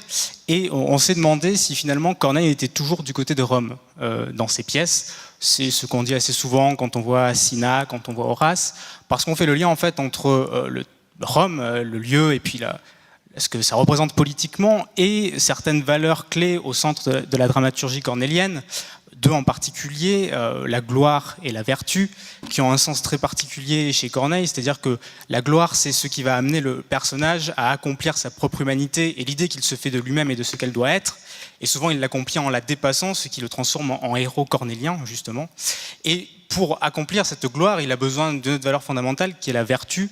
Et la vertu, c'est justement l'énergie qu'il va déployer et la constance qu'il va avoir à vouloir atteindre ce but ultime. Et en l'occurrence, en prenant donc Nicomède de 1651 et La mort de Pompée, qui date de 1644, on voit qu'au début, finalement, la gloire, c'est quand même la valeur romaine. La mort de Pompée, donc ça se passe en Égypte, c'est pendant la guerre civile entre César et Pompée. Il y a la bataille de Pharsale qui se passe en Égypte entre les armées des deux chefs. Pompée est vaincu et Ptolémée, le roi d'Égypte, par machiavélisme, et qui est sur le trône grâce à l'action de Pompée d'ailleurs, va décider de le sacrifier pour faire plaisir à César, sacrifier le vaincu au vainqueur.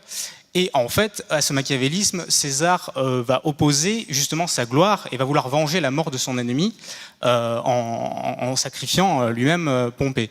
Dans le cas de Nicomède, la gloire elle est présente avant même le début de la pièce, c'est-à-dire qu'on est dans un petit royaume d'Asie mineure qui est la Bithynie, et le roi de cette région, Prusias, a envoyé son second fils, Attal, comme otage à Rome, justement pour s'attirer les faveurs de Rome qui est déjà puissante. Il reçoit une éducation romaine, Attal, et quand il revient dans ce royaume, avec l'ambassadeur Flaminius que vous avez entendu, eh bien, Rome compte imposer ce second fils au détriment de l'aîné qui devrait régner, donc Nicomède, le titre de la pièce. Et donc, c'est là qu'intervient la vertu, qui en fait est la notion qui nous permet d'identifier le héros cornélien, indépendamment du parti pour lequel il combat. Ça nous montre que Corneille, en réalité, n'est pas inconditionnellement du côté de Rome, comme pourraient laisser croire les pièces qu'on a mentionnées, Horace et Cinna. Ce qui est très important aussi avec Corneille, c'est que la notion de sacrifice, réel ou symbolique, permet aux héros dans la dramaturgie cornélienne de se dépasser et de devenir réellement héroïques. C'est très important pour Corneille, et c'est en ça qu'il s'oppose à Racine, c'est que lui, il cherche à montrer l'héroïsme en chaque homme, en fait, alors que Racine montre plutôt à quel point on est mortel et faible. Et donc, dans cette logique de sacrifice, Ptolémée, à la fin de la mort de Pompée, gagne un certain respect parce qu'il est mort en combattant les troupes de César dans le port d'Alexandrie. Et selon la même logique, Nicomède, dans la pièce éponyme, vainc l'adversité. Et grâce à l'aide de son frère Attale, qui pourtant initialement était du côté romain, il réussit à sauver le roi et la reine de Bithynie, et tout ça en s'attirant les grâces et l'estime de l'ambassadeur de Rome, Flaminius. Donc, globalement, en fait, on peut se rendre compte que la gloire et la vertu sont présentes chez le héros cornélien, mais indépendamment du fait qu'il soit d'Égypte, de Rome ou de Bithynie. Donc ça peut nuancer le propos selon lequel Corneille serait toujours du côté de Rome, c'est un peu plus compliqué que ça. Et puis surtout, et c'est là qu'est la question ouverte peut-être, c'est le contexte dans lequel écrit Corneille. En l'occurrence, Nicomède, ça se passe pendant la Fronde, remise en question du pouvoir royal par la noblesse. Et cette pièce a clairement été vue comme un éloge à peine déguisé du grand Condé, qui était le leader de la Fronde, puisque Nicomède est ce prince qui va se révolter contre le pouvoir romain. Donc l'importance du contexte également dans lequel la pièce est écrite. Ils sont brillants, hein. Sans notes. Sans notes. Yann Brelowski. Alors, ce qui me frappe effectivement dans cette histoire, d'abord deux choses. Un, on voit bien à quel point le théâtre français de cette époque-là, donc du théâtre classique, n'obéit pas du tout aux règles dramatiques du théâtre élisabétain. Vous avez une mesure, vous avez peu de sang malgré tout, et une mesure dans ce vers, dans ces alexandrins, que l'on ne retrouve pas dans le théâtre élisabétain. La deuxième chose, c'est que les questions qui sont posées là, donc au milieu du XVIIe siècle, ce sont des questions qui s'étaient posées également en Angleterre quelque temps auparavant, mais également plus ou moins à cette période-là. Seulement, comme je le disais tout à l'heure, en 1650, en Angleterre, il n'y a pas de théâtre. C'est fermé. Donc les questions ne se posent pas. On ne peut pas les poser sur scène. On se les pose ailleurs. Mais au siècle précédent, il y avait une pièce comme le Massacre de Paris, de Christopher Marlowe, qui parle de la Saint-Barthélemy et qui a été jouée au 20e anniversaire du massacre de la Saint-Barthélemy, dans lequel on a déjà sur la scène anglaise une réflexion sur les conséquences des guerres de religion. Et on voit que finalement c'est assez complexe et que les familles rivales ne font que perdre le pays tout entier. Ça, c'est une chose. Et ensuite, je pense à une pièce comme Coriolan, qui est une pièce romaine du début du XVIIe, où se pose la question, justement, ces questions de ce que c'est qu'un héros, ce que c'est que la gloire, ce que c'est que le devoir. C'est presque, je dirais, la pièce la plus classique que l'on peut trouver de Shakespeare, mais comme c'est du Shakespeare, ça n'est pas du tout classique.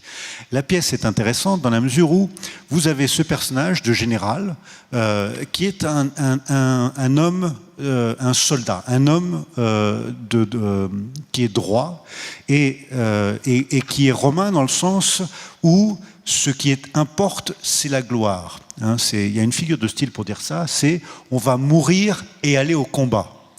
Au lieu de dire on va au combat et on va mourir. Hein, parce que ce qui est important finalement, c'est de mourir au combat. Et donc cette figure de style-là, on la retrouve parfaitement dans Coriolan, qui est un homme, un général qui a tellement de succès qu'on veut l'élire consul, mais lui n'est pas capable de demander au peuple ses voix. On l'oblige à le faire, il le fait malgré lui, et c'est le peuple, jaloux de ses prérogatives, qui manipule ses propres compatriotes, c'est les représentants du peuple, plutôt les tribuns, qui manipulent le peuple pour après se dédire. C'est-à-dire qu'il lui donne sa voix pour qu'il soit consul, chose qui ne l'intéressait pas, et puis après, ils se dédisent. finalement, Coriolan décide de lutter contre Rome en s'alliant avec ses rivaux. Et je vous raconte pas la suite, ça serait spoilé. Divulgaché, disent les Québécois. C'est pas mal ça, tiens, je connaissais pas.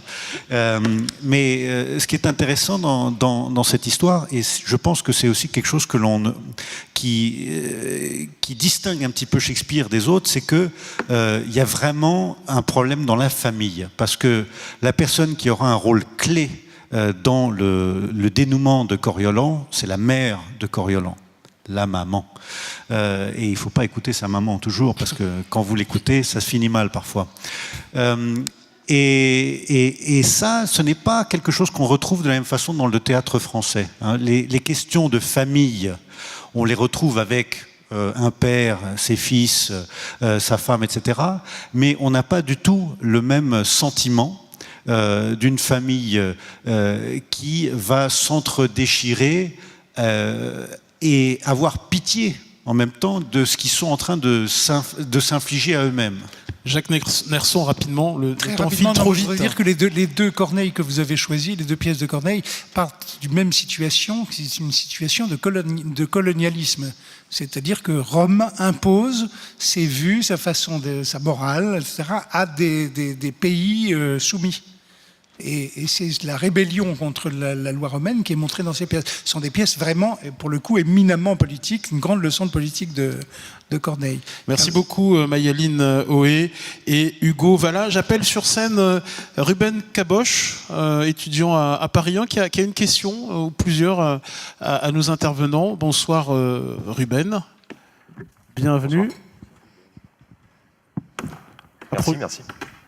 Alors, j'aimerais réagir à beaucoup de choses, mais je vais me restreindre au maximum.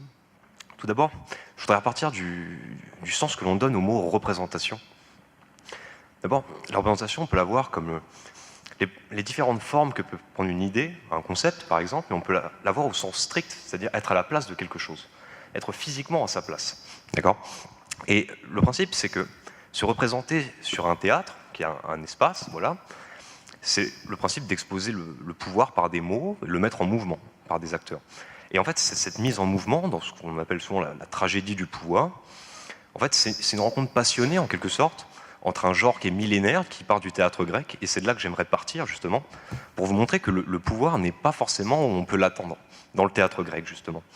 Et tout d'abord, j'aimerais vous rappeler que le théâtre grec, c'est avant tout une célébration religieuse.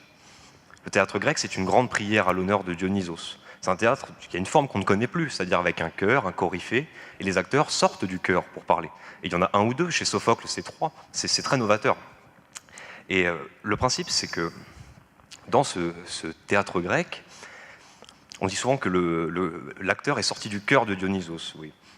Et ce chœur, il est censé mettre sous tension une responsabilité personnelle, la responsabilité d'un homme, par exemple dans la pièce Oedipe tyran, la responsabilité d'Oedipe, face à une communauté, face à une divinité qui représente des faits, par exemple, ou même une communauté, ça arrive parfois. Et cette mise sous tension, elle n'a pas forcément pour but de créer la surprise ou des émotions, contrairement au théâtre que nous connaissons, parce que les Grecs connaissaient les mythes, ils les connaissaient tous, par cœur. Donc il n'y a pas de surprise, pas d'effet scénique. Et le principe de ces mythes, c'est de faire réfléchir, c'est d'amener à la réflexion, et simplement à la réflexion.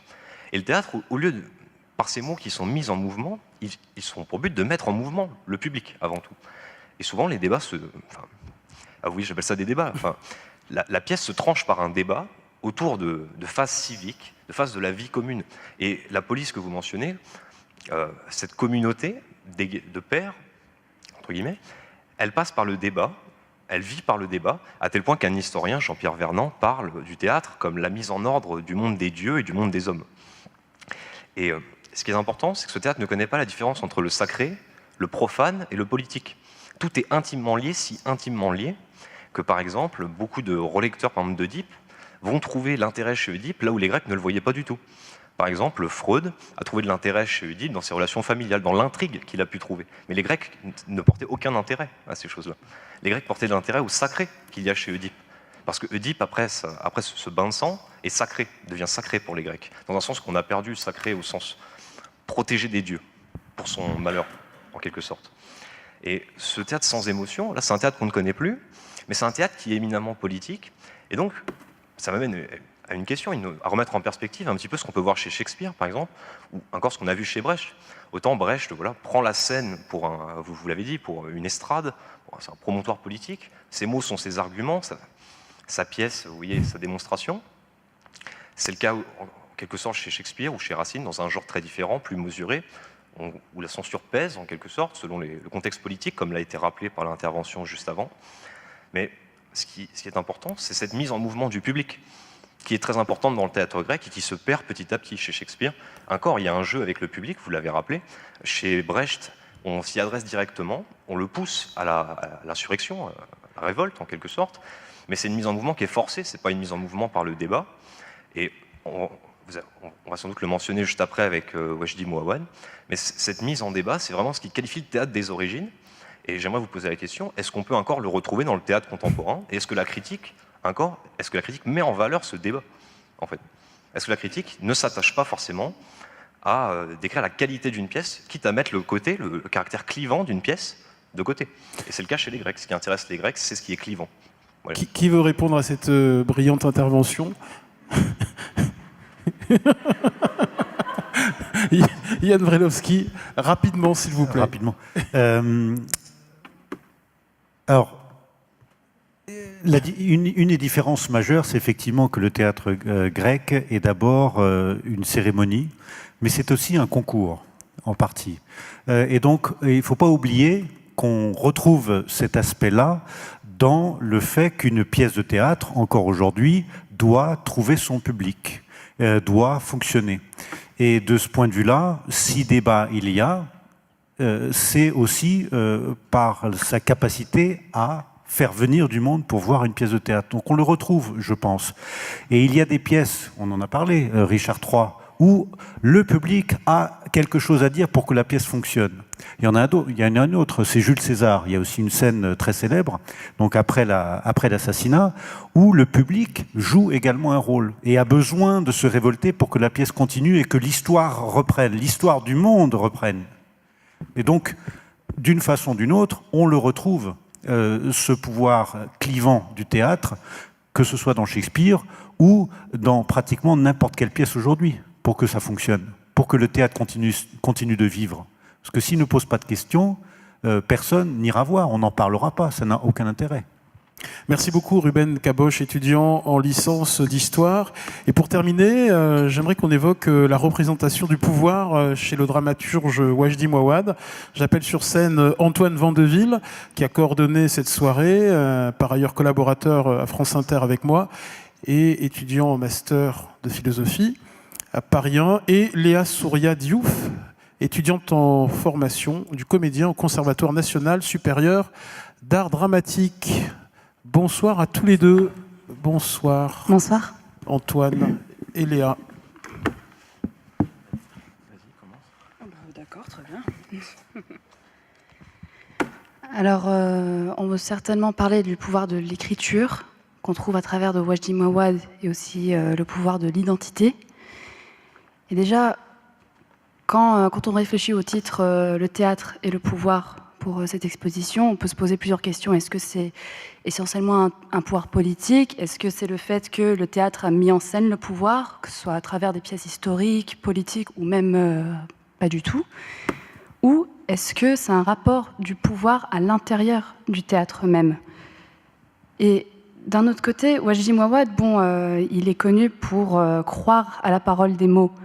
C'est-à-dire que, par exemple, dans Incendie, l'aspect politique et historique, il est surtout présent pour accompagner l'intrigue, que ce soit dans le fait que ça ait lieu pendant le conflit libanais, ou alors dans Tous des oiseaux, ou par exemple dans les visions de Waïda, le personnage principal, on retrouve Hassan Al-Wazan, qui dit Léon l'Africain, qui l'accompagne dans ce genre de visions-là. Donc d'un côté, ça accompagne non seulement le personnage, mais aussi le fait que Wajdi Mouawad apporte une importance cruciale aux mots, et aussi le fait que, malgré les horreurs qu'on décrit dans Incendie ou dans Tous des oiseaux, même dans la majorité des pièces de Wajdi Mouawad, les mots, ils permettent vraiment au lecteur comme aux acteurs ou aux spectateurs, ou même, que sais-je, le metteur en scène, de voyager, c'est-à-dire qu'il y ait une relation avec le passé et le présent, le dialogue avec les morts, et le fait aussi que, par exemple, dans Incendie,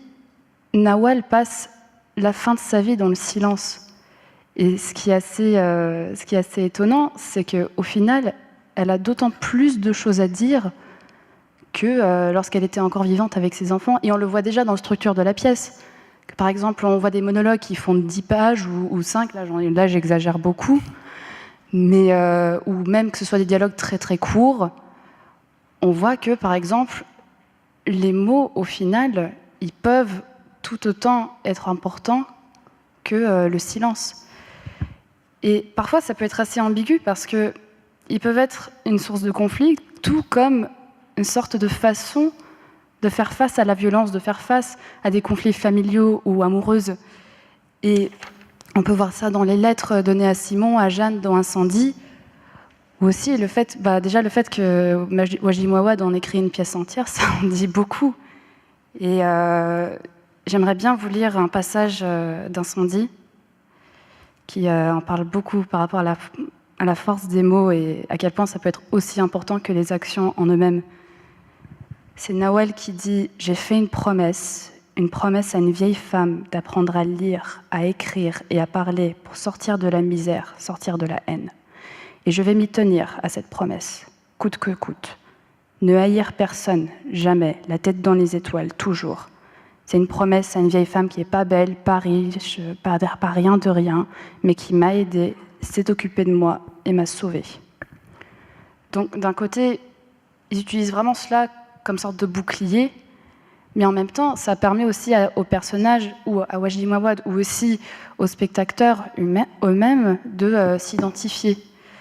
C'est-à-dire que, déjà, le fait d'incorporer plusieurs langues dans une pièce, que ce soit le dialecte québécois, l'allemand, l'anglais, l'arabe, l'hébreu, déjà, on entre dans une forme de voyage qui fait que ça devient extrêmement personnel.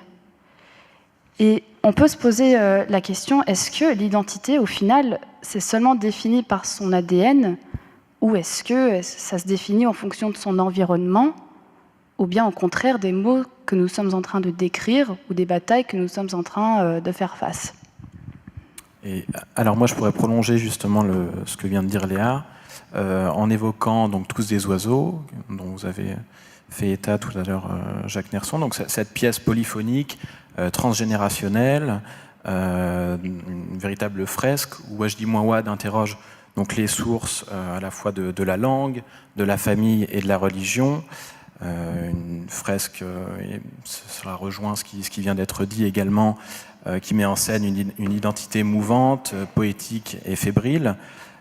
Si je reviens à la notion de pouvoir qui nous occupe, on voit que le génie et tout l'intérêt en fait de cette pièce est bien et sa subtilité en fait est non pas d'interroger le pouvoir à partir des institutions, à partir de l'exercice du pouvoir ou de sa conquête, comme chez Shakespeare notamment, mais plutôt l'assentiment en fait ou non d'ailleurs des personnages quels qu'ils soient envers le pouvoir politique tel qu'il a infusé dans les notions de famille, de religion ou de famille ou de religion, pardon. Et ce n'est pas tant en fait un tableau du pouvoir que vraiment la représentation de l'émancipation de celui-ci qu'il s'agit de figurer.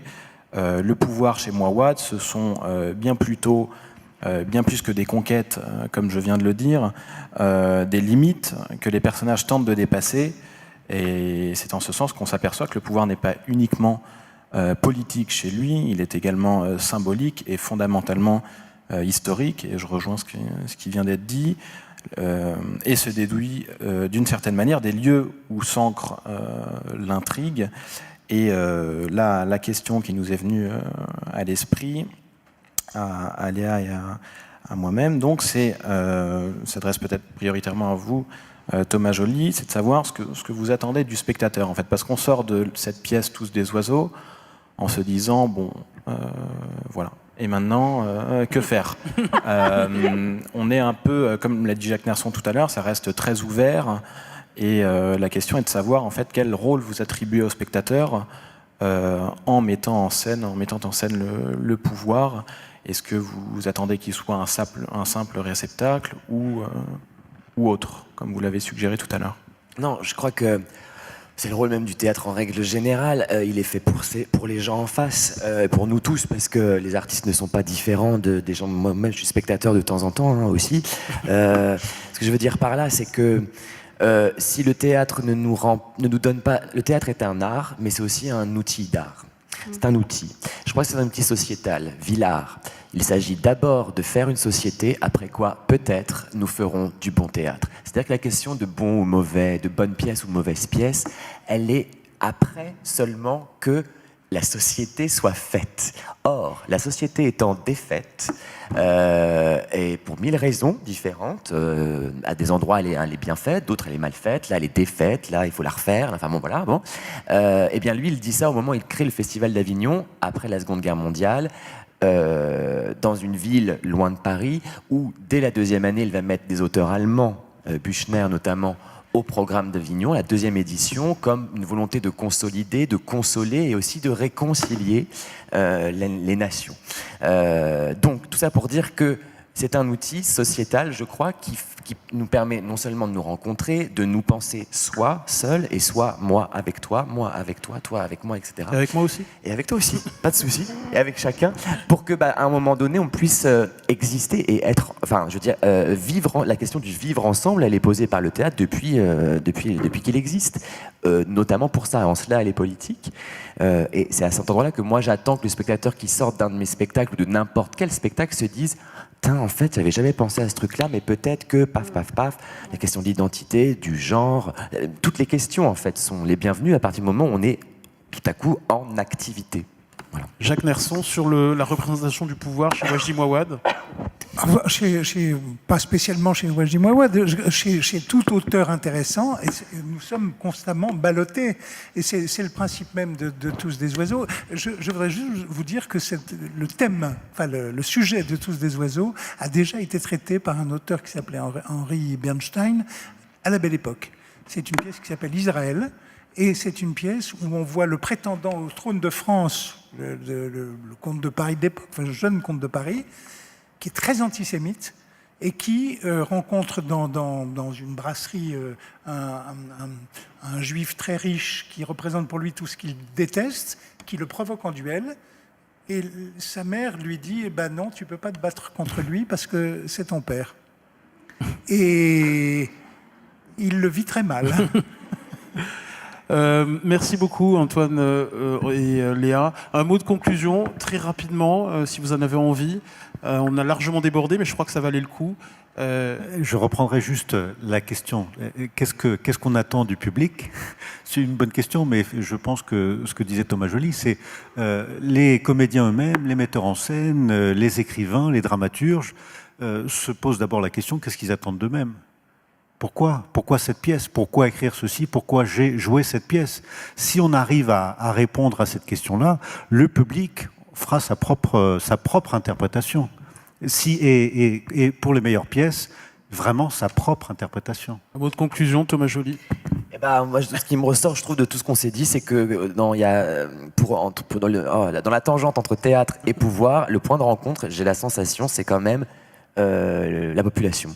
Le public, les gens, la société, enfin toujours autre chose que l'artiste, le poète et la scène. C'est en fait avec en face que la question du pouvoir, à mon avis, elle se trouve.